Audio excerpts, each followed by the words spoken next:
Basta. Magkano ba arkila ng... surfboard? Motor? Hindi, sa Siargao. Surfboard ba yun? Ano yung Surfboard. Di ba naaarkila yun? Oo, pwedeng i-rent. Magkano arkila nun? 1,000 ba yun? Parang hindi naman. Parang normally kasi, hindi ako sure kasi may board ako sarili. Kasi hindi ako nag-rent. Hindi. Talaga hindi. May boarding house din kami. Normally din kasi, pag nag-rent ka ng board, either pwede kang kumuha ng instructor, ganun. So, minsan magkasama. Pag nag-rent kami kasama instructor, so Minsan. siguro mga 1,000 yun, mga 1,500. Mga may Siguro ganun mga siguro. Kasi minsan kasama pa doon yung sasakin mong boat papunta doon sa surfing place. Depende. Bakit magbo-boat? Kasi doon Sa ka surf magsa-start spot. Kung saan yung waves. Ba't kayo sumakay dun sa surfboard? Sige, try mo. Ikaw mag-paddle papunta doon sa... Huwag kong inuutusan, marami akong ginagawa Hinahabol ka niya! Bakit?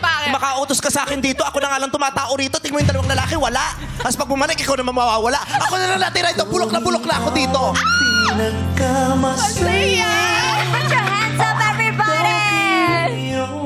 We love it here! Dito na ako kasama, atis ito. Ano? Yes. Cathay Pacific. Cathay Pacific.